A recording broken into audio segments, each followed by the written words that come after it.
عام طور پر کسی کے پیٹھ پیچھے جو غیبت ہوتی ہے اس میں عمومی طور پر کیا باتیں ہوتی ہیں؟ کسی کی جسمانی برائی کو بیان کیا جا رہا ہوتا ہے، کسی کے حالات پر تبصرے ہو رہے ہوتے ہیں، کسی کی عادت پر تبصرے ہو رہے ہوتے ہیں، اور کسی کی عقل اور ذہانت پر تبصرے ہو رہے ہوتے ہیں.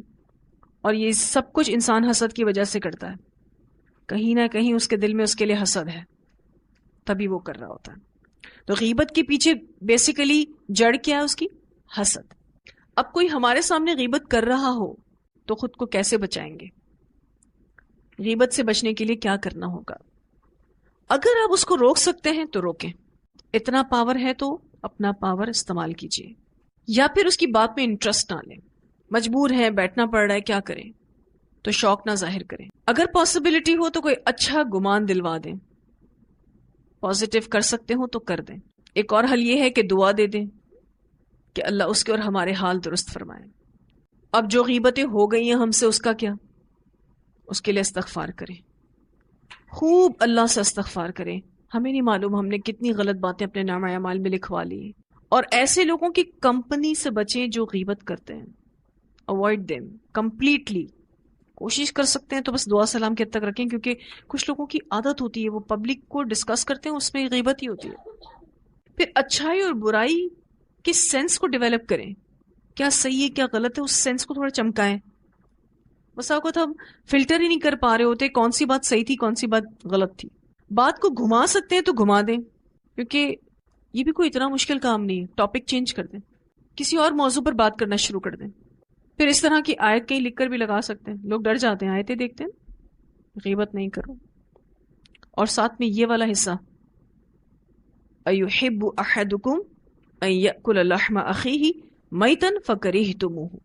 پھر یہ بھی سوچنا چاہیے کہ میں غیبت کر کے اپنے نامہ اعمال سے نیکیاں اٹھا کے اس شخص کے نامہ اعمال میں دے رہی ہوں جس کی میں غیبت کر رہی ہوں. یہ بالکل ایسے ہی ہے کہ آپ اپنی چیک بک وتھ سگنیچر کسی کے ہینڈ اوور کر دیں کہ جتنے پیسے نکالنے نکال لو. پھر صبر کرنے والے بنے تو بھی غیبت پر کنٹرول ہوگا. غصے کو پینے والے بنے تو بھی غیبت کنٹرول ہوتی ہے. کوئی مذاق اڑائے تو سوچیں ذلت اور عزت تو اللہ کے ہاتھ میں. اللہ تعالیٰ خود قرآن پاک میں فرماتے ہیں وَتُعِزُّ مَن تَشَاءُ وَتُذِلُّ مَن تَشَاءُ. اور یاد رکھیں کہ بری بات ہمارے امیج کو خراب کرتی ہے، تو اپنے وقار کا خیال رکھیں کہ میری ایک عزت ہے، میں اگر غلط بات کہوں گی تو میری عزت خراب ہوگی. اور جب ہم بری عادتوں کو کنٹرول کرتے ہیں تو اللہ تعالیٰ پھر ہمیں حکمت بھی دیتا ہے. پھر لوگ آپ سے امپریس بھی ہوں گے اگر آپ اپنے آپ کو واقعی غلط چیزوں سے بچائیں گے. آپ ایک بااثر شخصیت بنیں گے انشاءاللہ، اور اللہ بھی خوش ہوگا. تو اس بات کے لیے اپنی اصلاح کرنی ہے. عام طور پر لوگ غیبت شروع کیسے کرتے ہیں؟ میں اصل میں ہر چیز اس لیے کھول کے بتا رہی ہوں تاکہ الرٹ ہو جائیں. ہم کہتے ہیں دل تو نہیں چاہ رہا، بس کہنا پڑ رہا ہے، بتانا پڑ رہا ہے آپ کو، دل تو نہیں چاہ رہا. ہوتا ہے نا اس طرح سے. اور بعض لوگ صرف ٹائم پاس کرنے کے لیے غیبت کرتے ہیں، صرف اور صرف ٹائم پاس. چگل خوری بھی اس میں آ جاتی ہے. نبی اکرم صلی اللہ علیہ وسلم نے فرمایا چگل خور جنت میں نہیں جائے گا. اسے بخاری نے روایت کیا ہے. آپ صلی اللہ علیہ وسلم کا گزر 2 قبروں پر سے ہوا. آپ صلی اللہ علیہ وسلم نے فرمایا ان دونوں پر عذاب ہو رہا ہے. بذریعہ وہی آپ صلی اللہ علیہ وسلم کو بتایا گیا تھا، اور کسی بڑی بات پر نہیں ہو رہا. ایک ان میں سے چگل خوری کرتا تھا اور دوسرا پیشاب کے چھینٹوں سے نہیں بچتا تھا. اسے بخاری نے روایت کیا ہے. دونوں میں ہی انسان اپنے آپ کو آلودہ کر رہا ہے.